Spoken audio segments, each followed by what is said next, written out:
കൊല്ലം കുറ്റിച്ചിറയിൽ തടിമില്ലിൽ തീപിടുത്തമുണ്ടായിരിക്കുന്നു. പുലർച്ചെ 4 മണിയോടെയാണ് തീപിടുത്തമുണ്ടായത്. ഫയർഫോഴ്സ് യൂണിറ്റുകൾ എത്തിയാണ് തീയണച്ചത്.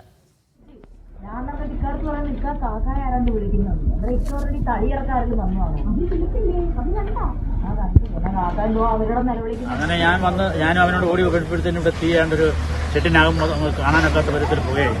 ശേഷം ഫയർഫോഴ്സിനെ വിളിച്ചു. അവർ വന്നാൽ തീ അണച്ചു തുടങ്ങി. നമുക്ക് ഇവിടെ പരിസരത്ത് തൊട്ടടുത്ത് വെള്ളമൊന്നും ഇല്ല, ഒന്നും ചെയ്യാനൊക്കാത്ത മാനസികാവസ്ഥയല്ല. മോട്ടറെല്ലാം കത്തി, മെഷീനെല്ലാം പരിപാടി കരിഞ്ഞാണൊക്കെ നിൽക്കുക. ഇത് 80% കത്തി. 8 ലക്ഷം രൂപയുടെ മെഷീനറി കിട്ടും. കൊല്ലത്ത് നിന്ന് ലിജോ റോളൻസ് വിവരങ്ങൾ നൽകും. ലിജോ, ഇന്നലെ കുളത്തൂപ്പുഴയിലെ ഓയിൽ പമ്പ് എസ്റ്റേറ്റിലുണ്ടായ വലിയ തീപിടുത്തത്തിന് പിന്നാലെയാണ് തടിമില്ലിൽ കൂടി മറ്റൊരിടത്തു കൂടി തീപിടുത്തം ഉണ്ടായിരിക്കുന്നത്. തടിമില്ല് പൂർണ്ണമായും കത്തി നശിച്ചോ? ദിവ്യ, കൊല്ലം ഈ കുറ്റിച്ചിറ, അതായത് ഈ കല്ലുംതാഴത്തിന് സമീപത്താണ് ഈ കുറ്റിച്ചിറ എന്ന് പറയുന്ന സ്ഥലം. അവിടെയാണ്, അത് നഗരത്തിനോട് അടുത്ത സ്ഥലത്താണ് ഇത്തരത്തിലൊരു തീപിടുത്തം ഉണ്ടായിരിക്കുന്നത്.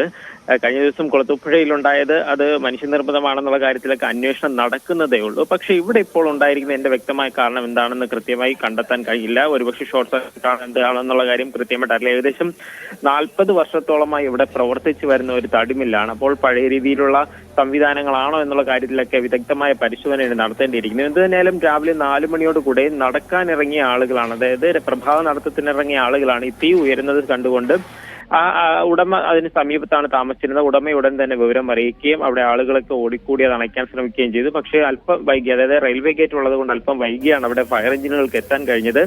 8 യൂണിറ്റ് ഫയർ എഞ്ചിനുകളാണ് ഏകദേശം 2 മണിക്കൂറോളം പണി എടുത്തുകൊണ്ട് ആ തീ മുഴുവനായി പൂർണ്ണമായി കെടുത്തുന്ന ഒരു അവസ്ഥയിലേക്ക് എത്തിയത്. ഈ സമീപത്തേക്കൊക്കെ ഈ തീ പടരുമോ എന്നുള്ളൊരു ആശങ്ക ഉണ്ടായിരുന്നു. പക്ഷേ ഈ ചുറ്റും തകര ഷീറ്റ് ഉയർത്തിക്കൊണ്ട് 4 വശത്തും ഇത് വലിയ ഉയരത്തിൽ ആ ഒരു ബൗണ്ടറി പോലെ കെട്ടിയിരുന്നതിനാൽ സമീപത്തേക്കുള്ള വീടുകളിലേക്കൊന്നും തന്നെ തീ പടരാതിരുന്നത് ആശ്വാസകരമായി. ഈ ഉടമ പറഞ്ഞതുപോലെ തന്നെ ഏകദേശം 80% തീ അവിടെ, അതായത് ഉണ്ടായിരുന്ന തടികളെല്ലാം തന്നെ കത്തി നശിക്കുകയും അവിടെ ഉണ്ടായിരുന്ന ഉപകരണങ്ങളും കത്തി നശിച്ചതായിട്ടാണ് പറയുന്നത്. അല്പസമയത്തിനകമായിരിക്കും ഇത് കൃത്യമായി ഫയർഫോഴ്സും ഒപ്പം തന്നെ KCB ഉദ്യോഗസ്ഥരും എത്തി വിശദമായ പരിശോധന ഈ കാരണം കണ്ടെത്താനായിട്ട് നടത്തുക. ദിവ്യ. കൊല്ലം കുറ്റിച്ചിറയിലെ തടിമില്ലിലാണ് തീപിടുത്തമുണ്ടായത്. തീപിടുത്തത്തിൽ തടിമില്ല് ഏറെക്കുറെ കത്തി നശിച്ചു കഴിഞ്ഞിട്ടുണ്ട്. പക്ഷേ ഫയർഫോഴ്സ് എത്തി തീ പൂർണ്ണമായി നിയന്ത്രണ വിധേയമാക്കിയെന്നാണ് അറിയാൻ കഴിയുന്നത്. ലിജോ റോളൻസ് ആണ് വിവരങ്ങൾ നൽകിയത്.